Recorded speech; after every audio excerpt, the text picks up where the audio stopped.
Now I'd like to give the floor to Victoria MacDonald. Victoria MacDonald is the award-winning health and social care correspondent at Channel 4 News. So she's a journalist. Victoria reports on medical development, mental health issues, elderly care, and Victoria, you have covered HIV/AIDS issue both in the UK for internal purpose and abroad, and most recently in Russia. You are originally from New Zealand, isn't it? Yes. Do you have a PowerPoint? No. You don't? Nobody has a PowerPoint. I think you do. You have one? Yes. Okay, sorry. So Victoria, the floor is yours. Well, thank you very much for the invitation to take part in this session today. And in fact, I was saying at an earlier session, I've actually been a journalist for 33 years. So in fact, I became a journalist in 1981. So HIV and I have grown up, as it were, and developed along at the same time.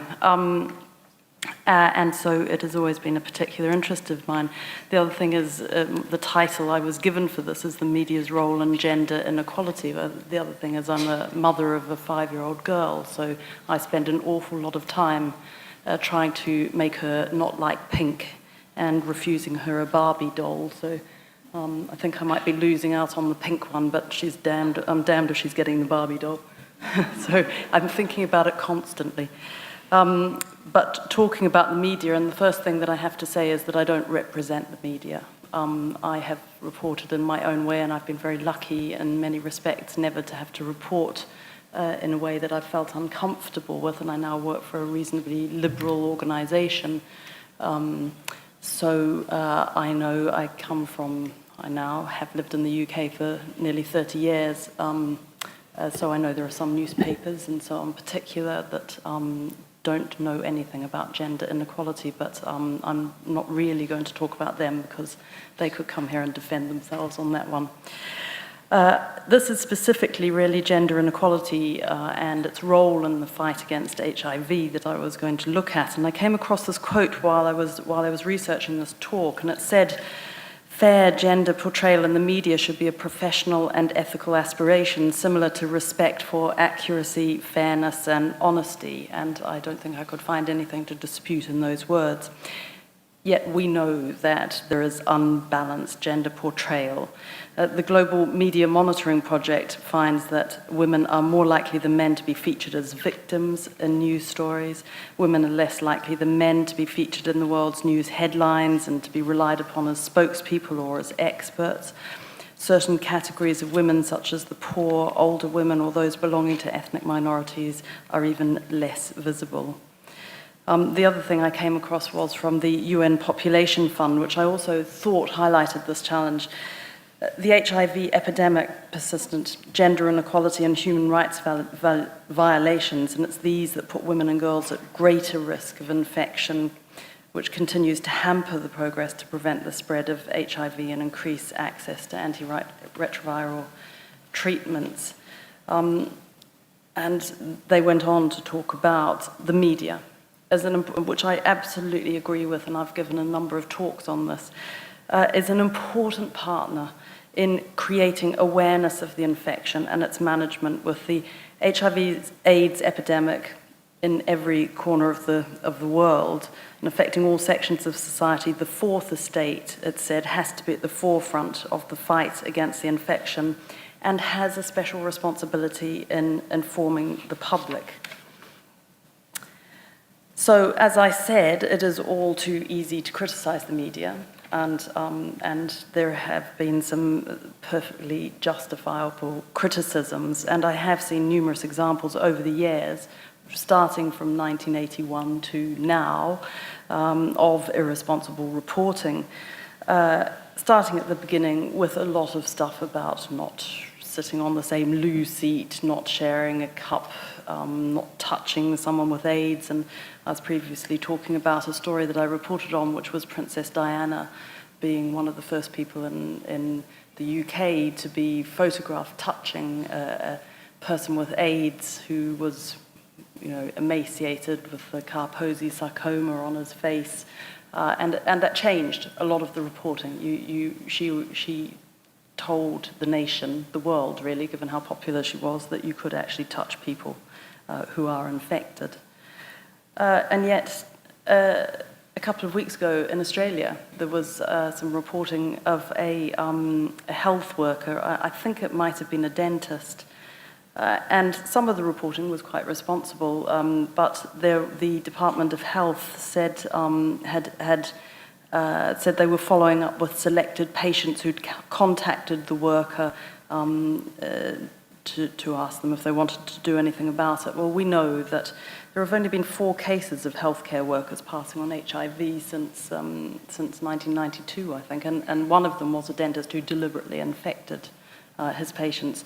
So that's fine to report what the Department of Health the Victorian Department of Health was doing in terms of this, but there was a quote that really leapt out at me, and it said one woman who spoke on public radio without giving her full name said she felt sick to the stomach after receiving the letter. So I think the Department of Health probably didn't do a very good job on that in explaining that the risk was so minimal as to not be worth the paper it was written on, as it were.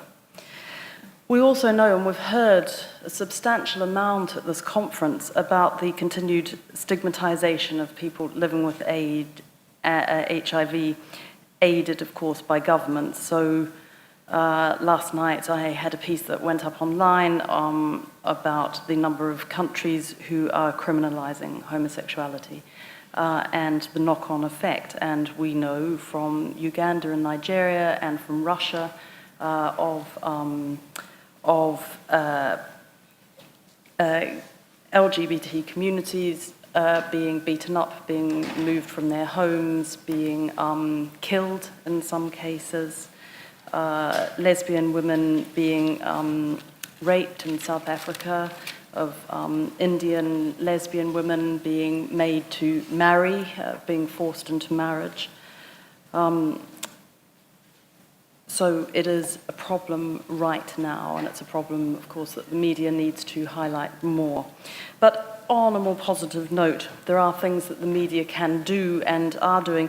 And again, I came across this amazing, when I was researching this, I came across this amazing initiative in Zambia. It was back in 2005, so I don't know if it's still going. It was funded by PEPFAR and the US Embassy in Lusaka. And it was a collaboration with the Zambia Institute of Mass Communicational Education Trust to build mass media capacity by training both print and broadcast journalists. And they started off by saying, AIDS, again, is a story that touches all sectors of society and must be covered as such. Mass media can and should work to shine a spotlight on the epidemic's impact on society. So targeted training, professional development, and access to key information sources play a critical role in improving the quality and scope of HIV coverage by the mass media. Combining journalism theory, practice, production, and ethics with expert sessions on HIV-related topics can build capacity among reporters and awareness among editors, thereby improving public access to accurate and useful information. Well, I think some of the reporters on this recent story in Australia might have done with some of that educating. In addition, government officials, along with healthcare policymakers and providers, need to understand the value of mass media for getting information about HIV prevention and treatment options disseminated to the public and forge mutually beneficial working relationships. So I've just put together a list of some of the things that I think can help drive this, the media in each country, making the journalists, the editors and the proprietors, if you can. I kept trying to imagine Murdoch coming to one of these sessions. Aware of the issues, and this includes stereotyping. There needs to be access to facts and figures because we know that ill-informed reporting does have repercussions. And I've mentioned Uganda. We know that there was a small magazine there who in 2010 published a front-page article with the headline 100 Pictures of Uganda's Top Homos. Listing the names, addresses, and photographs alongside a yellow banner that said, "Hang them." We know that David Kato was subsequently murdered, and a woman was reportedly almost killed when her neighbours began to stone her house. President Museveni said just a couple of months ago that he supported in the end the recent anti-gay legislation on proof that gay people were not born gay but instead chose to be gay. And this feeds in, as we know, to the media portrayal right from the beginning and continuing today of things like the gay plague. I just want to get on to women in this particular instance because it goes back to what I was saying at the beginning. One of the things that has always struck me, and particularly in reporting in Africa and so on, is women are often portrayed as victims and as passive and poor. These are the women, of course, who now account for half the people living with HIV. So I'm very, very concerned about the need for the media and government and NGOs to work in partnership. This isn't something, actually, that the media can do by itself. I also wanted to talk about thinking beyond the media as newspaper and television and radio. Now, you know, I'm doing myself out of a job, really, but our days are numbered. And I think as a way for the righting of these inequalities, or a move towards it, this is the moment to grasp the nettle, to use the media in a completely different way. And I was going to use the example of the Arab Spring. There was a great quote from one of the Egyptian activists who said, if you want to liberate a people, give them the internet. And talking about what's been happening in Syria, he said the Syrian regime attempted to control traditional media and frame its message through press conferences. Rebels used YouTube and social media to provide real-time footage of the conflict, portraying the regime in a negative light.